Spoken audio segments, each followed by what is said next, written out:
Here's something they never taught you. Arouse in the other person an eager want. You gotta make them want it. That's kind of what we're doing with the hook, I think, yeah, right? You want it. Let's go. Welcome back to the Smart Nonsense Podcast, where we talk about entrepreneurship, self-development, challenging norms. Today, episode 98 without me. But watch us on YouTube. You can see how sweaty I am. Pop, you're actually crushing it on YouTube. We're still racing to 1,000 subs.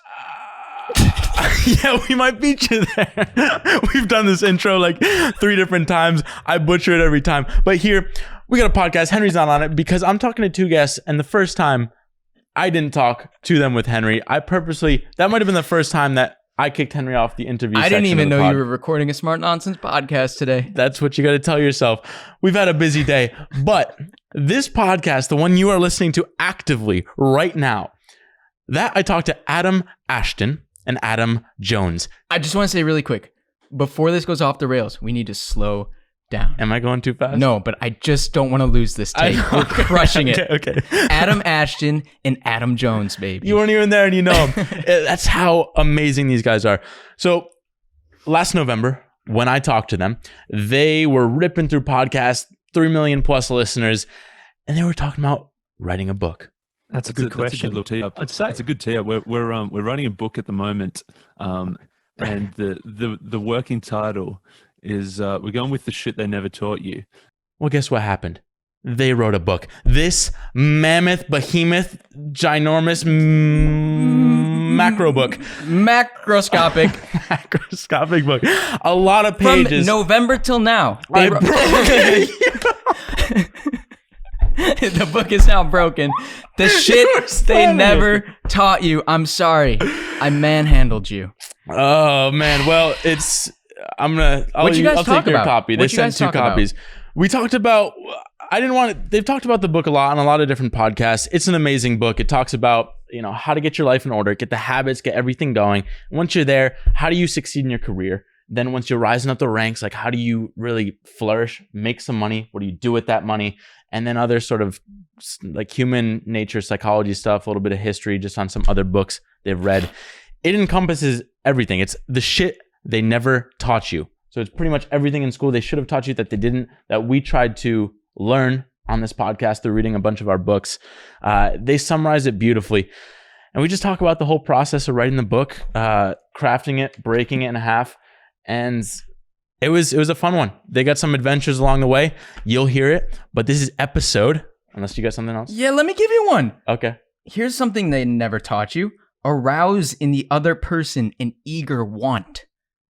You gotta make them want it. That's kind of what we're doing with the hook, I think, yeah, right? You want it. Let's go. Here it is, 98 with the Adams bros that aren't bros. Zoop.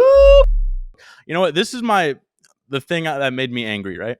Because now I have this book and I'm like, okay, this has 115 of the best books I've ever wanted to read. You guys condensed it. But when I travel, I like to go light. I have where the hell's my backpack? My backpack's like this big, and I always put like two pairs of socks, 2 pairs of underwear, and an extra shirt.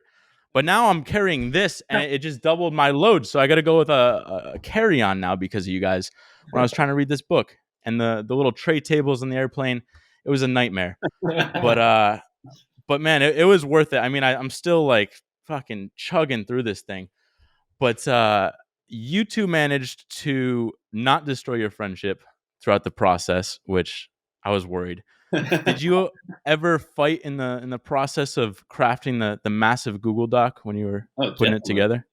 Oh, definitely. I'd say no fist fights, though? No fist fights. Well, I think we were lucky because it was coronavirus lockdowns. We didn't actually physically see each other face to face. So we're probably lucky that it didn't escalate that high. But there was definitely plenty of fights throughout the whole process. This is because we talked about this before, like having that key partnership, and that's my buddy. Since we last talked, we actually started a company together. So we've been like testing friendship, and I'm sure a book, like a company, is like testing it to the limit. But clearly, we're here. Well, kind of here. You're there, so it's panned out so far. But the whole process, what did it take you? 16 months or so, or a year and a half?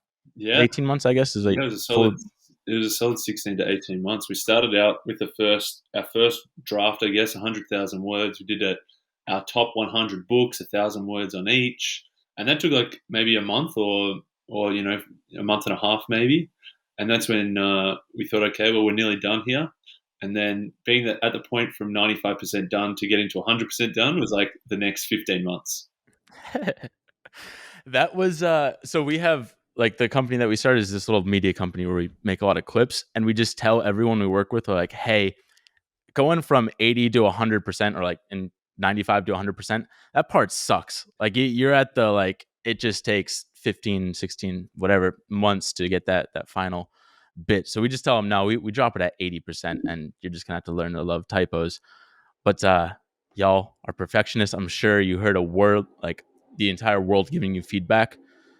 Did you purposely keep it from some people so that they wouldn't weigh in too much and kind of derail you again as you were finishing up the book? Well, toward the end, we had what 3 iterations, I think it was. So we let people in at the very start, went very broad, and encouraged like very blunt feedback and almost negative feedback we almost wanted, and gave people permission to do that. But of course, toward the end, when we were wrapping it up, choosing our book titles and our covers and things like that, it kind of just slowly narrowed in to the point where we were making the calls at the very end. Because otherwise you're not going to be able to please everyone. Like we've got people who absolutely love our book. We've got people who absolutely hate our book already. And I think that's probably a good thing that we've learned through some books, being in the medium where your average is probably not the place you want to be. So you always know people who love it and hate it. Yeah. I mean, I'm sure when you get the negative feedback, I'm sure you get it with the podcast over the years, but does it feel different when it's like you put maybe more blood, sweat, and tears into the book versus say an episode of the podcast? I think that at the start, like the first bit of feedback, we did that 100 to 1. I think probably deep down we knew all the things that people were saying, so it was good to have somebody else say that because we probably didn't want to admit it. But it was good that somebody else came and gave us that blunt feedback for us to go back to the drawing board and basically start from scratch and redo it.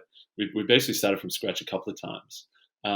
So that was good. I think the more it became a finished version, the more that we were happy that we were getting close to the end. That's when we started getting less and less feedback intentionally, which was also a good thing. I think without the feedback, there was no way we would have got to the point it was. It would have been a pretty crap book. But then if you get too much feedback as well, that can stop you from doing anything altogether. Right.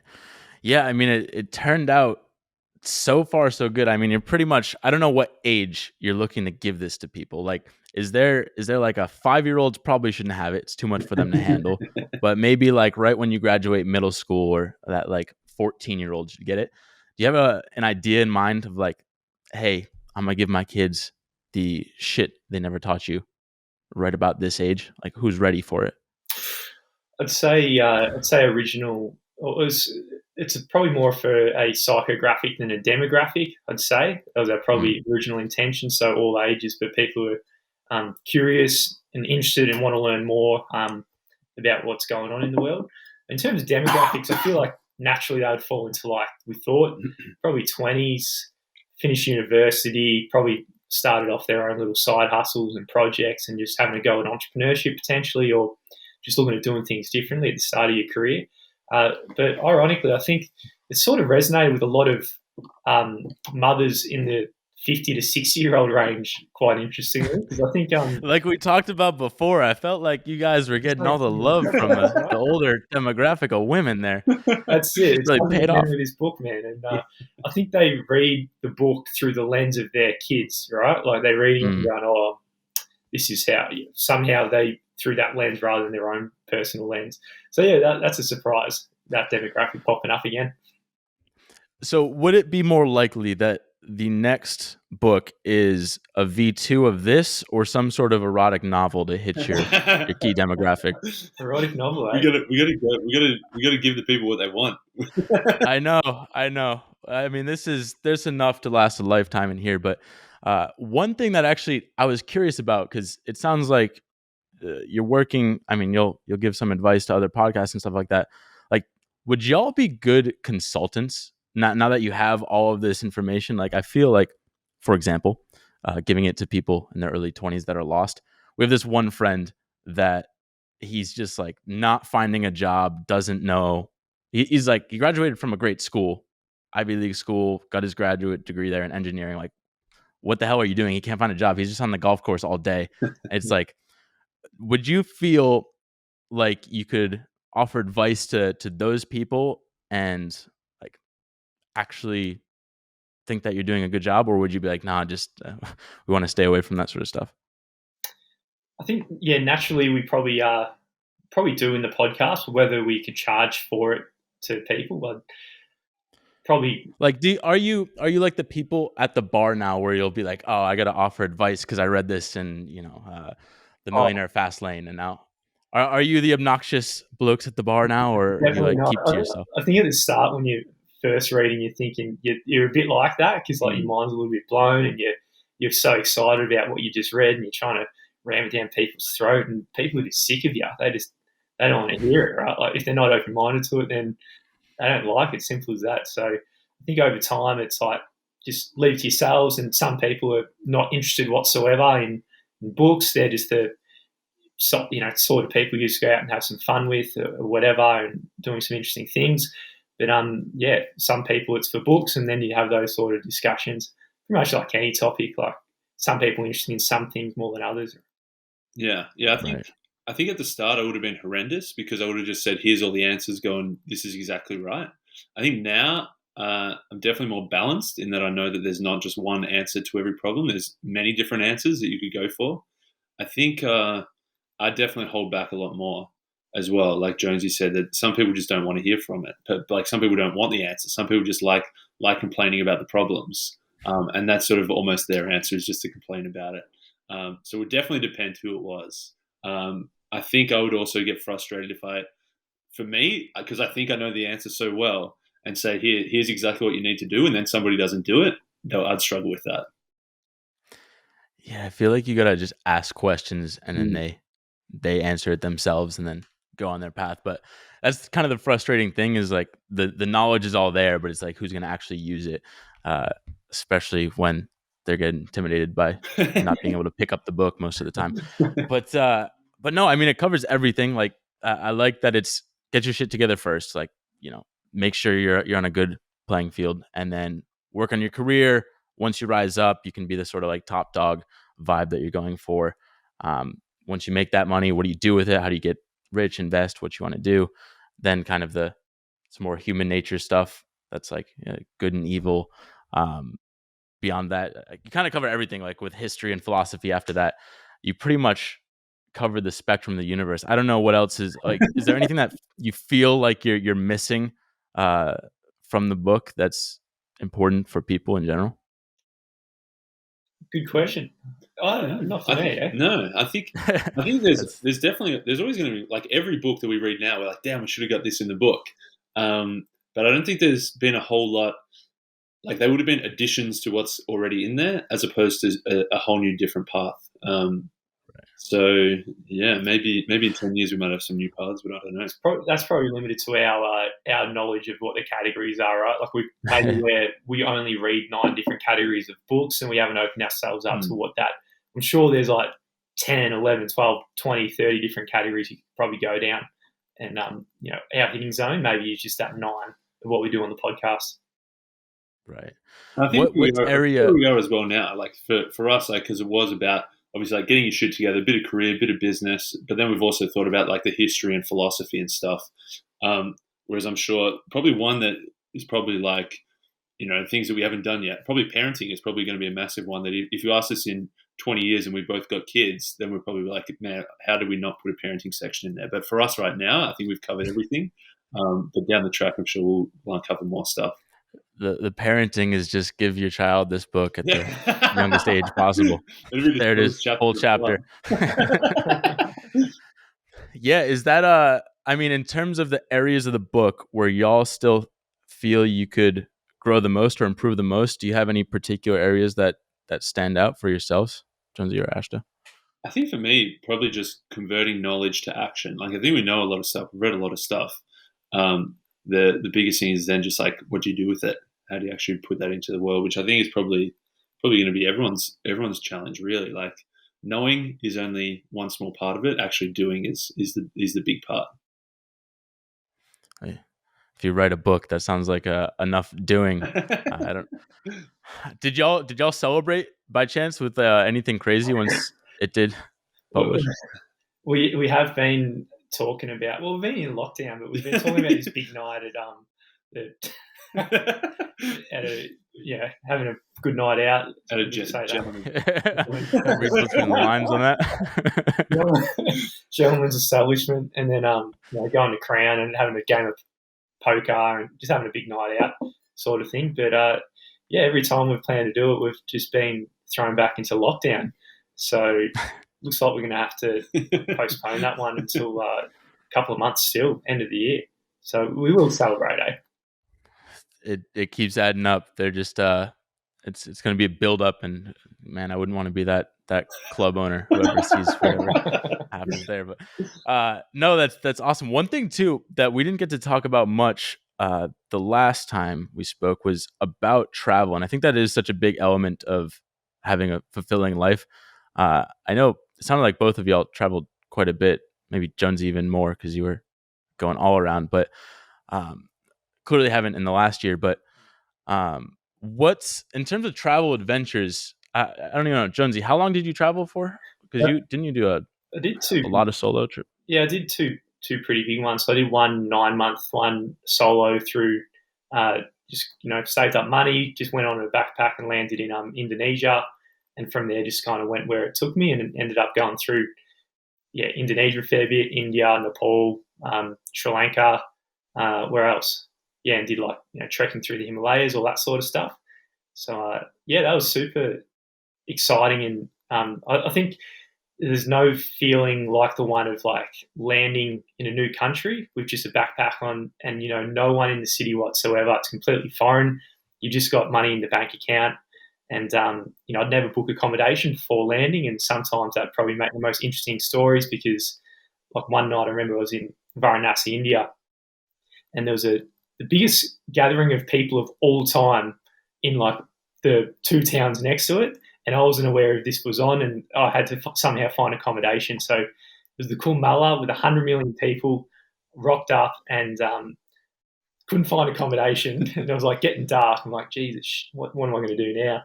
And anyway, found a jail cell pretty much. It was completely concrete everywhere, and it cost me 50 cents a night, and just smelled like cigarettes. And so a lot of bizarre things happened on that trip. But there's no feeling like just that, right? You just don't know what the hell is going to happen, and it's risky. That's when we graduated from school 2 years ago or so. We went with some friends, and we were in Italy, and we went to Florence, and we were kind of the same vibe, land and then figure out accommodations. And we got there. We didn't realize it was Imagine Dragon or someone kind of big. For some reason, Italians love them, but everything was booked. And I was like, oh shit, I can only find this one 5-star hotel, whatever. I'll spend $300 for the night. We just got to survive. We get there, and they're like, oh, we don't see the accommodations here. We don't have your reservation at all. And we're like, what do you mean? And they're like, well, what was the website? We checked the website, and they're like, no, this is the biggest scam site we've ever seen. What the fuck are you doing? and so now my buddies are like, there's absolutely nothing left in the city. So we had to go out and just our first plan was let's try and meet some girls, and hopefully that didn't pan out because it was 3 dudes and 2 girls, so we didn't know how to navigate that. But we ended up sleeping in an orchard, and just woke up with spiders crawling over us. It was beautiful, but it was 50 degrees out, and we're in t-shirts. But I guess we're on the similar wavelength of let's just do it for the story. I got one more on that. It was also through Spain, where I didn't have the any accommodation booked. Similar story, right? It was too late, and couldn't speak Spanish. And anyway, one lady let me to a hostel, and it was all female hostel, all girls hostel room. Because I was so late, they didn't know a male had been let into the all female dorm. And because I got long hair, I woke up and I was lying with my back to them with my long hair out, so they would have thought there was a chick in the room, but I was a bloke. I turned around, there's these beautiful Italian women getting dressed and their butt, with their boobs out and everything. And I was like, Jesus. And I got a quick glimpse, but then I turned back around and just let out a male groan just to let him know there was a male in the room. They all got their clothes back on pretty quick. They scattered. That's yeah. I mean, shit. That's maybe I should grow my hair out. That sounds like the worst thing. That's one strategy. Yeah. Yeah. Ashley, did you do? I know I heard Papua New Guinea, but any similar? Are you a crazy traveler too, or are you like the more balanced, normal human being? I'm probably more the have everything booked in advance for sure, and having the I don't know, the safety net, or having the basics taken care of to then be able to then go more exploratory with the other stuff. But yeah, so I'd say it's less travel, more holidays. I reckon is what I would classify it as. Like done one big US trip, 2 big Europe trips, and like a couple of Asia trips. But I'd say that, yeah, more holidays than travel. Jonesy, you haven't convinced them to go crazy? Oh, mate, I'm not sure if I could do it again. I think I'm probably holiday mode. You're just writers now. You're above it. Writers, podcasters. Sophisticated authors. Right. We explore with our minds more than our bodies. No, that is cool. I mean, from the book, in terms of actually how it compares to the podcast too, with just in terms of like what you expected. Did you expect it to perform differently? Like, how has that actually been? Circling way back to the book and everything. Was it like, whoa, this is dope, or were your expectations super high, or are they low? And you're like, kind of, how did it feel when it finally got released? Yeah, well, it's we had our bare, the range of in terms of sales. I guess you're getting at and how it was taken up into the world. So we had a bare minimum, which is like covering costs as quickly as we can. So yeah, we're well beyond that now. And then you got the Black Swan, where you got 1 million copies sold in the first year, and you're sailing in yachts and putting your finger up at everybody. So we're not quite at that. So we're in between those two. So yes. Well, give it a week or so until this drops. Is what I'm saying. The Smart Nonsense Effect is gotta watch out. One territory. This is Black Swan stuff. So yeah, very happy with how it's going, sales, and more than covered costs in a few months. And so then you've just got something that you've written and you're proud of it, and you give it to people because it's got pretty much all the best stuff that you've ever learnt in your life up until this point in one thing. And then, financially as well, you got a product there that's just ticking over and selling away for as long as it's selling away for, provided it's getting word of mouth. And I think that's the most important thing, that we are getting word of mouth at these early stages. And of course, it doesn't matter what the starting point is, as long as the R0 value or the transmission value is more than 1. You got more people sneezing and coughing onto others to sneeze onto others, then it's a good thing. But no, in terms of then comparing that to the podcast, I'm sure I've heard the Blinkist ads a bunch. Are you like, oh, screw doing ads on the podcast, let's just do books? Like, is there a big difference there too in terms of financials? Definitely, for me personally, I definitely would much prefer to be selling something that we've created rather than just tacking an ad onto it. So in terms of like, I'd get a lot more fulfillment out of someone buying a book than somebody listening to an ad. In terms of if you gave me the choice, A or B, which would I choose? But of course, it's not obviously that simple. We've already sort of built up the podcast. We've got so much content on there. We've got so many people listening that it'd be hard to just say no. We're not going to take ads as well. Hit it all. The more dollar bills, the better. But in terms of where that was a cheap reference at the Gentleman's Club. I'm gonna keep doing that over and over. But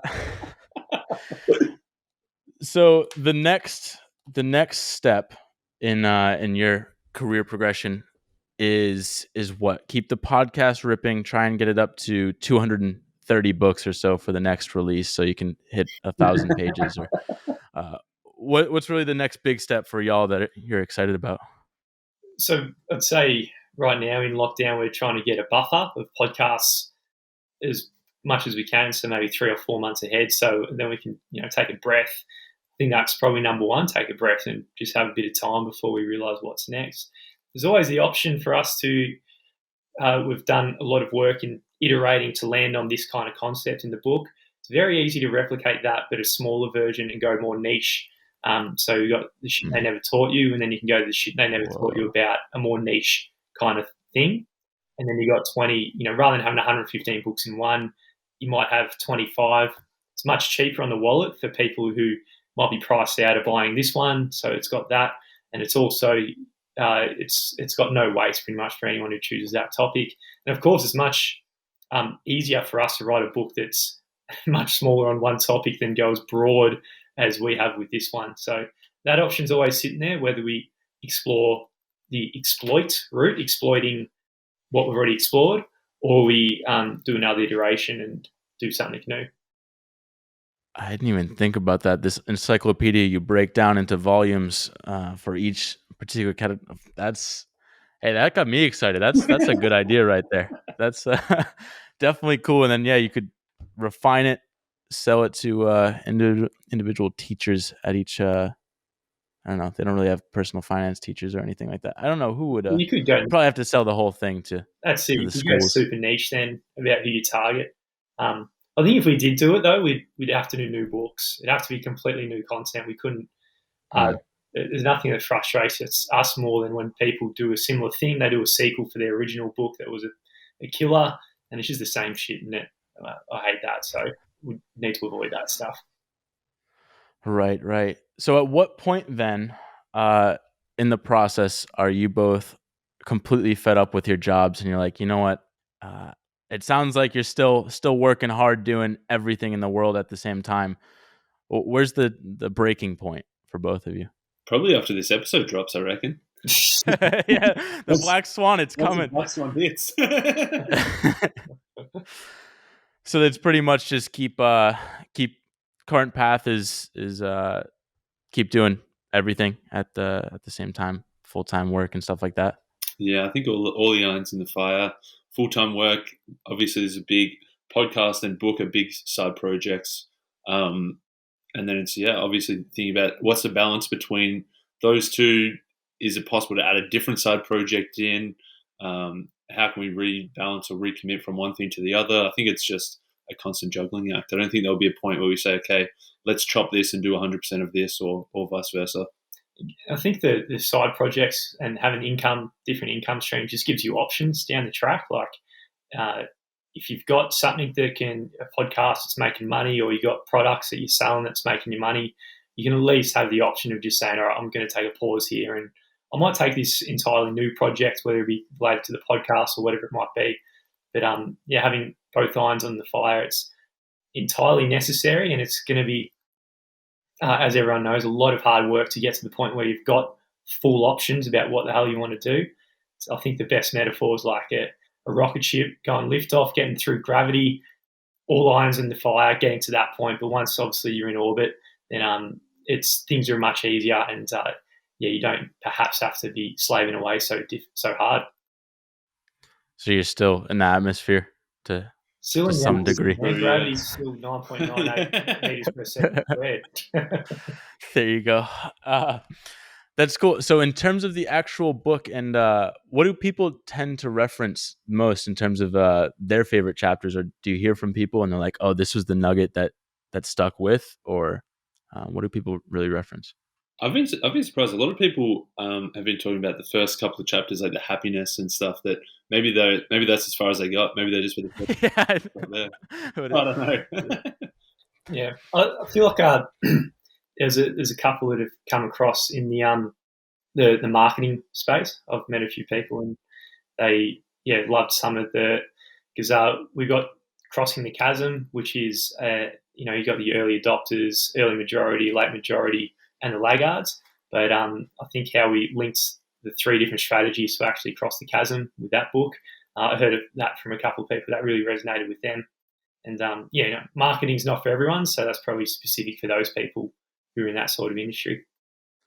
Right. That's the beauty of this puppy, and I think you guys said it early on in the book, like just kind of skip to wherever you can really, don't get bogged down and read every single page. Which I remember, like Tools of Titans and those sort of books kind of said the same thing, and I'm like, okay, good. I got really, Well, I got nervous because I think like it's a lot of pages. even I don't love every chapter, and probably Jonesy doesn't love every chapter as well. But we know that some people do love specific areas and hate specific areas. So we want to have, keep everyone happy, but not feel as though you had to read all 700 pages. If there's something you don't like, or something that doesn't apply to you, or something that right now isn't relevant to you or your life, then feel free to skip it. Maybe in 5 years you can come back and it will be relevant, or maybe you just focus on the things that matter most. Right. Yeah, I'm sure referencing this, we've moved through like 3 different stages of the book in our own like 9 months. So it's like one part is relevant right now. Who knows, in 2 months, we're going to be into the wisdom section of the book, focus on that. But in terms of the actual process and doing the self-publishing and everything, and it's awesome that you have an audience that could help in all the process. What sucked most? Like if I was like, I'm Dylan, I want to write a book, you guys are like, all right, you can probably do it, but this part, like, this is where we struggled the most. Was there anything in particular other than writing it? I feel like the biggest thing that getting a published book with one of the big publishing houses will get you is into retail stores and shops, and they'll get you in front of people in that sense, so a totally new audience. Whereas part of our decision-making process was, we could have pitched and gone hard to try and get published to get in front of people, but if you've already got an audience, it might make sense to self-publish. So I think right now the difficult thing we're doing is trying to get into all the brick and mortar retail stores in front of new people, and it's much more difficult, much more of a slog being self-published than having a publishing house get you on the bookshelves. Right, especially when you can only fit 2 on a shelf. So like, That's That right. doesn't help. I'd say it was almost like it's almost like either like a marathon or giving birth. In that, like at the time, you're like, that was so fucking shit. But then like when you've like forgotten about that and you just like your memory like forgets all the hard stuff and just remembers the good stuff, like, oh, that wasn't so bad. We could do that again. I think that's why people have more than one kid, and that's why people who run a marathon do more than one marathon. They just remember the good stuff and forget the bad stuff. I think if you asked us while we were in it, we might have said, writing the 4th version starting from scratch was the worst part, or anything like that. But I think now, like, just in hindsight, it was okay. Yeah, it was all good. Well, a publisher would have had us probably not let us go on that 4th iteration. I'd say almost certainly. So I said there's no way a publisher would say this was a good idea. Like 700 pages, hardback. It's a big mofo. It's heavy. It's like a bicep workout. They would have said just do like a 200-page fluffy thing, which we would have thought was pretty crap. We thought, let's have full control and let's give everybody as much knowledge and information as possible. Let's pack in 115 different books across 32 different lessons across 9 different parts. And for us, that made the most sense. Yeah, we were lucky as well in that we had the editor. Like, the editor was a listener of the podcast, so we had control of that. We had the designer was a mate who also designed our logo, so it's kind of branding wise, it's still connected to us, and having that control all the way through. There's a lot of benefits in that. So I think self-published was, in hindsight, it was a lot more effort controlling all the people doing the book, and especially when we don't know the process ourselves, we were just figuring it out as well. But in hindsight, it was kind of helpful. What's other than breaking it down into the smaller books in the future, what would you do differently, if anything, for the next book number 2? I guess kind of 3, because you did have the like 50 books. I forget the original title of that sort of PDF version. Well, if we go again with this type, number 1, there wouldn't be 4 iterations. It'd probably be 2 iterations. So it'd be much simpler to write, and because we know straight away our style of writing, which is as close to the podcast as we possibly can in terms of, like, we have our own stories and anecdotes, pop culture references. We take what the author's trying to say, so we make sure we get the intent of what the lesson is, but then swap out their stories for something that's more our style. That means throughout the book, our voice is coming through. So we're ticking that box because that was one of the boxes that wasn't in the first iteration of what we're trying to write. And then also ticking the box of the intent of the author, still getting a bit of flavour of what their book is, what it's inspired by. And of course, ticking the box of delivering a lesson from a certain chapter and then tying it overall into a meta lesson into other books. So yeah, there's a lot of work trying to get that theme and that style down pat. Now it's down pat. I think it'd just be a much smoother process in future iterations. Yeah, I feel like I want to hear the well, I actually haven't listened to I know y'all dropped the audiobook version too. I haven't listened to it, but reminds me of I feel like since you've talked to so many of these authors, having sort of the Gladwell his audiobooks where he just peppers in some interview quotes and stuff like that'd be sick. I mean, that's the next level of audiobook that y'all can work on in the future. But is there anything in terms the way we did the audiobook as well, I think, more than anything. Sorry? There's a lot to learn for how we did the audiobook as well. Okay. I think there's a few iterations, a few differences we could probably do in that. Because it was a hard decision. Do we do it exactly like the podcast where we just like off the cuff sort of, but with the book in front of us, or do we actually read it out properly? And then, trying to make it like the podcast at the same time having something new. But yeah, I think we might do that differently. Not sure how, but yeah. What's because I haven't listened to the podcast version. Did you do it just kind of verbatim, or did you have like riffs in between, or how did it turn out? Both. We did majority was literally verbatim reading it out, but then for every lesson, so the 32 different lessons, we added like a bonus chapter. The audio book, so the physical book is like 115 books. The audio book is 147 books, and for those bonus chapters was more like the podcast. So for each of the individual 115 books, we just one person read verbatim. And then for the bonus books, it was both of us, like podcast style, back and forth, talking and discussing. So we sort of tried to blend a bit of a mix of both worlds. Damn, that's hey, well thought out. I was waiting for it, and I didn't get it by the time I had my flight, so that's why I had the the extra luggage. But no, so it sounds dope. You've pretty much covered it all in terms of the interviews, and just like when you talk to people in general. What do you feel like from the book, or just lessons don't get stressed enough, or like parts about the whole process that maybe you haven't gotten to talk about? Is there anything that sticks out as like, oh, we just haven't spoken about this aspect? Well, yeah, there's a lot in there because it's really based on the meme of like, when you're reading books, if you're a reader, so many times you come across a book and like, why the hell am I learning about this now in my late 20s, early 40s, whatever it might be? Someone should have taught me this sooner. So it's kind of, that's the question that all the lessons are really centered around, and we're putting all the stuff from books around that. So as you can imagine, pretty much every chapter is one of them. But I'd say that perhaps the most important would be the habit installation chapters we've got. So we've got the two, programming the autopilot is the lesson. And and from that, because anyone who has got any sort of goal is pretty much habit, and how you install your autopilot, what you do when you wake up, you just go in the unconscious mode and you start doing shit. What you're doing in that autopilot mode, if it's good stuff in the direction of what your goals might be, then you're pretty much going to get there guaranteed, because the direction of where you're heading is in the right way. But yeah, we never learn any of that, how to install habits into our lives. Now, I'd say the one which goes straight after that is, what are the highest leverage habits that you can actually install into your life, which comes after that lesson. So I feel like those two lessons in our book would be perhaps the most powerful, that are across the board for every single human being. And then, of course, we've all got our own niche goals, which can come into later different parts depending on who it might be. But I'd say that, and getting their shit together is probably the part in the category of books as well, which is the broader scope for every single person.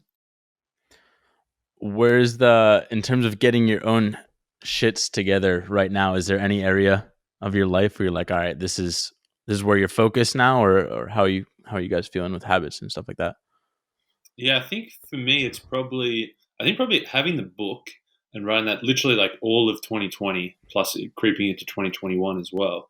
It was just like forced a forced habit of doing super highly leveraged productive shit every single day.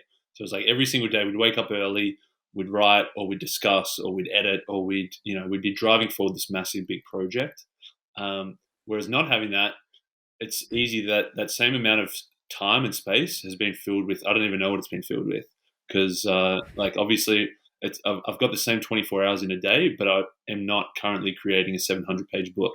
So I don't know what that time's been filled with. So I think like the next thing would be like, okay, what other highly leveraged projects can fill that time? Cut back on some of the wasted time and focus on some of the more highly leveraged, beneficial, long-term productive time.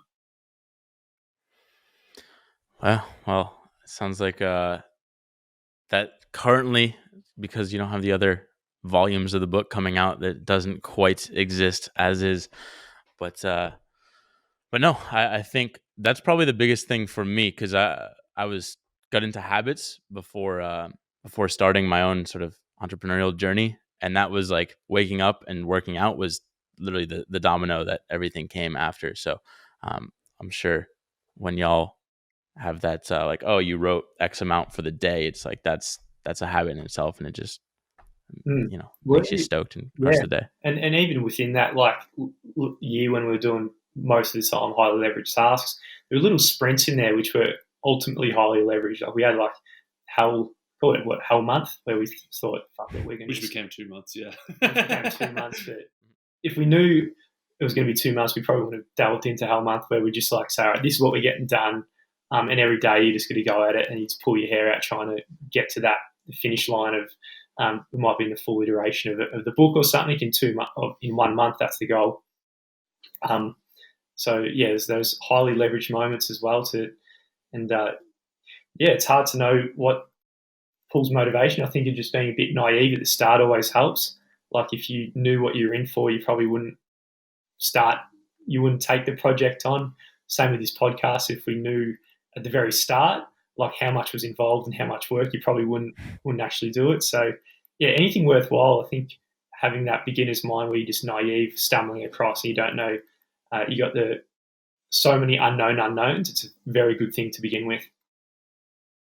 So that's sort of your general lesson for anyone, is just get started on something, or like what the person that's lost, going back to my old friend, for example, what little nugget would you throw their way or anyone's way? Yeah, I think just getting stuck in without knowing the full extent. As Jonesy said, we started with a commitment of let's do 10 episodes of the podcast, not knowing what that would involve and not knowing that it would turn into 350 episodes across 6 years with no endpoint in sight. If you had said at the start, you're going to spend 20 hours each a week for the next indefinite, decades doing this, we probably would have said hell no. But just by knowing that it was going to be an easy, 10 episodes and see what happens was the best way to do it. Same as when we, did the book, we're like, oh yeah, let's just write it in a month and see what happens.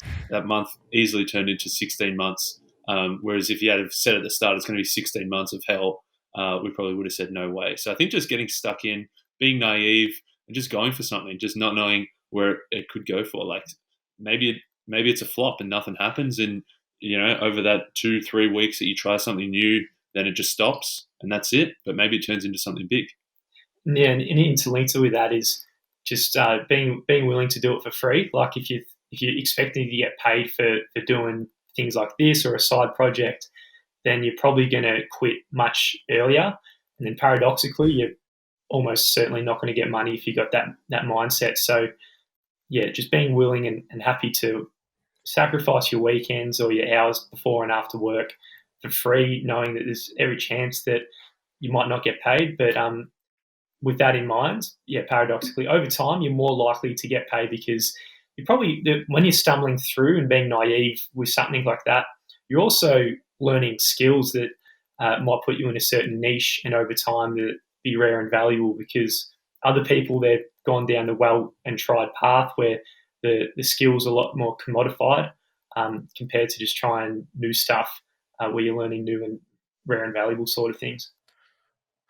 Yeah, I hear that all the time from my friends, especially when you just get out of school. You're like, yo, I don't know what skills I have. Like, I feel like I definitely went to school for things, but like, I I can't.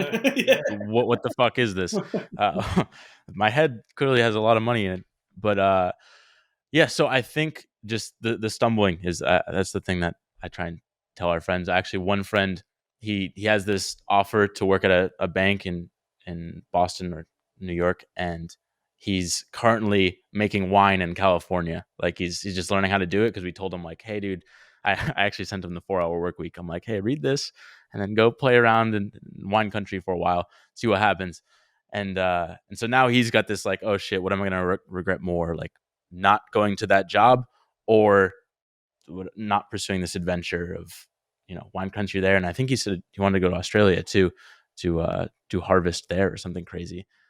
And Yeah. I'm not very persuasive, so I told him like, hey, just whatever you're gonna regret least. But would you have advice there? Well, I think the 4 Hour Workweek book and books like that, like Gary Vaynerchuk's books and Crush It, they're super important at the start because in a sense they make things seem a lot easier than they are. They're like silver bullet book Right. to get you going on this new path. And then as you get going, you realize that it's not easy to make passive income. It's in fact incredibly hard and almost impossible in the short term. Whereas if you read that book, you think you're going to be literally working hardly anything and you're going to have this team of outsourcers producing products that everyone around the world's buying for $100 and you're done. You're retired at 25 years old. That kind of dream gives you a lot of energy to move in that direction, but then sooner or later reality kind of smacks you in the face. And that's where other books come in, like Difficulty is the Opportunity is an idea which comes in all sorts of ways, like Ryan Holiday's Obstacle is the Way, even Nassim Taleb's Anti-Fragile, where, choosing the difficult path, that's what no one else is really willing to take. So then with that, that's where the opportunities really lie. And that's sort of missing those silver bullet type books like 4 Hour Workweek.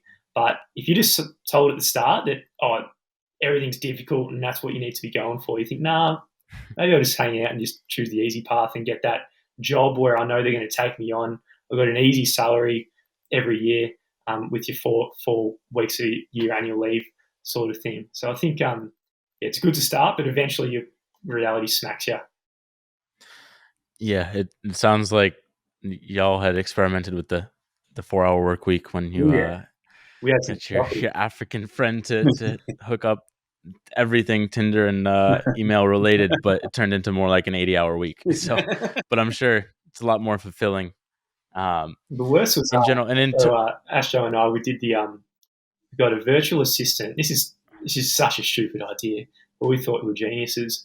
So we saw people making passive income off selling ebooks. So we thought, all right, let's get a virtual assistant to write up ebooks about essential oils, and then we pay them to write them up and then sell them online. And then lo and behold, we got zero sales. But I hope that's not the book that someone interviewed us. No. Someone interviewed us last week. Oh, thinking that. And they were like, this is so good. I didn't know you guys had a first book. I bought your first book.